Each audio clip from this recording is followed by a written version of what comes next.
basobozesezza kabalinga abasucceeding kati tuze mu bintu ebyakatemba tuze okwoga ku nsonga enkulu ezirona Uganda oba kati batutaddemu ebyo byakatemba kubanga mbadde n'ekibuuzo kimu kyokanyanya vule walipootinga ku parliament kati kyali reporting kakandi yagiyeeko nnyo nze nabeerayo briefly honorable Mwanga abeerayo yagimanyi bulungi ekibuuzo kye weebuuza nti bw'atunula bw'ati ye kati alimu naawe nammwe abagiripotinze naffe abagibeeramu n'abali ebweru waddewo gaapu y'abakadde nti kwegamba olaba kintu kikulu nti weetaagayo abantu abakulidde ddala ne batuuluuka kuta kutuuluuka ne bagaa nti Mwanga bw'aba ayogera yeetaagamu omusajja omukulu amuzza ku bbali n'amukola ki n'amuluŋŋamya eyo gaapu weeri kiki kyetugezaako okujjuza awawo eyinza okuba nti weeyongera okujjibwa ayagala kwekanga muto by bring older people kubanga oli eyite onakuteka wa 90 okabeka nti oliyanga ngebe byonna obadde obiriko wani mu palamenti yo mulimu abakadde nti abakadde abalimu bwe batuuse ku nsonga z'eggwanga enkulu babadde rolomodo netubalabikako nti bosanga Moses Ali nosanga Chivedinda nensoga muganda Kajula nosanga by the way kati simanyi yakajja speaker of parliament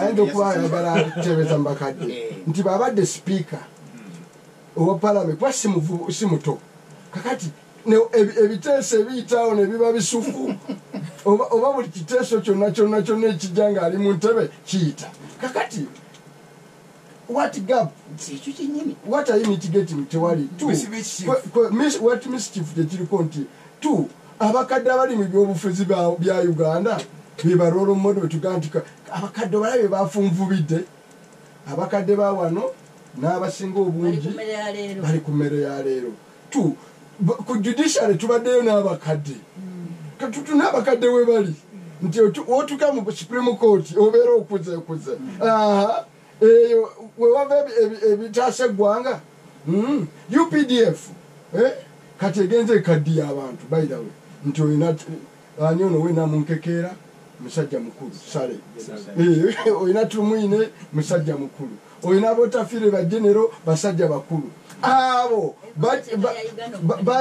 bayina we bagasiriza mu byalo ffe tukola ebyobufuzi bw'osanga basajja babukulu baayo mu byalo yerolo modo oba najjaga amapaayo sukaali nga mwana wange gwe wawadde n'omulala kati nze sirabawo gapu ne question eriwo kyolina okwebuuza nti ono akireeta ye ebyo abimanyi kigendererwa ki parliament tekyali firewall oba omuluzungu Uganda gikole ki ti parliament si gwe muziziko parliament yava ku constitutional mandate eyagiteesaawo okubeera nti checking executive yes parliament to an extent now is acting unconstitutional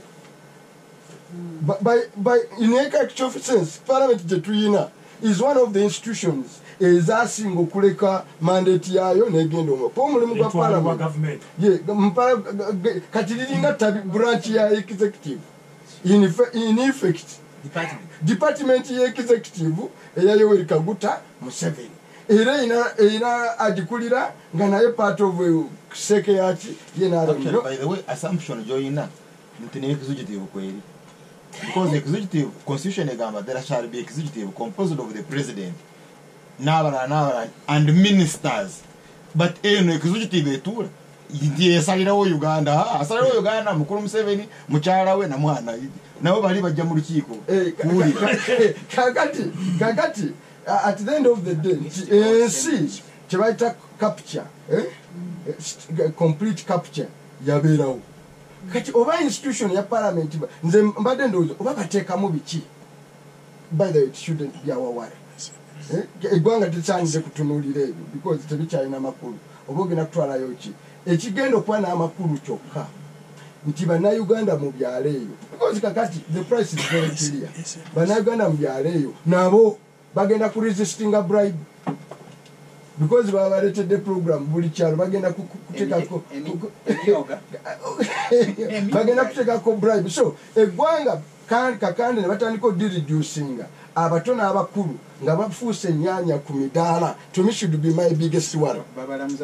babalamuza nti kakati buli omu ayimiridde weeramuza omuki omuwendo. So oba mukulu oba muto oba muki kati Museveni nga advisor ye butcherman yani full figure kati nze oyo nkyamwinako real otulanoga nti akati awa ebirowoozo bino byavudde mu full figure byavudde mu butcherman. President yatuuka awo n'ekibiina ekyatuuka awo abantu bonna balina kumanya bumanya nti oyo tulina worst case scenario tulinga nayo. Njagala tukomewo ku mulamwa gwaffe ogw'olunaku lwaleero. Guli tegwali mulamu. Gubadde mulamwa ogw'okuwa DP butcherman. Nenda si ensonga. Mwanga yayagala kuwa DP butcherman. Full figure. Tajja kubuuza ye atunulira nsawo ya mukama wawe. Gwe abalugezigezi ab'Emakerere mujja kutandika okuleka bugezigezi mugani naye si bona okusomera. Why? How? Kakati how? Why? Naye kati abo olina okwetolooza abo abanaakuba engalo we tutuuse. Of course kyakabinyira eggwanga nti abantu b'olowooza nti abeetolodde omukulembeze tebalina birowoozo. Gwayogeddeko omuntu oyo obuuza poliisi ekijja agenda okwakoya abayimbi education wali omukama wo Kabushenga Kabushenga taliimu waliwo Kadaga mukama woono oyo speaker ati bebe mulitologunda Rugunda. Charles mu weekend otulaba nti aba-LDU bayitiriza obwamukiyite butujju bakutulugunya. Ojjukira bulungi nnyo Emityana wano bagenze ne bakakkana ku ssentebe wa district mwami Joseph Luzige ne bamusika ne bamusongamu emmundu naye mu bumpipi nga bagezaako okutuukiriza biragiro bya mukulembeze wa ggwanga ebyokukwasa ekirwadde kya covid. Ne tulaba nti newakubadde nga tetunafunayo bantu bafudde lwa bulwadde bwa covid directly mu bulwadde nate tufunye abantu bangi abafudde olw'ebiragiro oba olw'okukwasisa amateeka. Njala tunuulire ku brutality ya LDU. Yes. Njagala kwawukanako n'abantu abo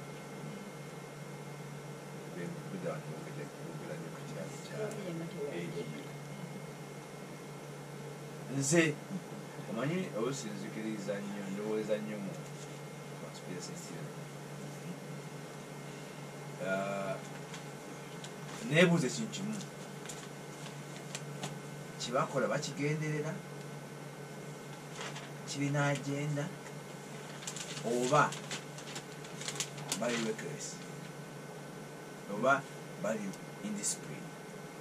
Ebisembyeyo ebibiri bakigenderera kirina goal oba just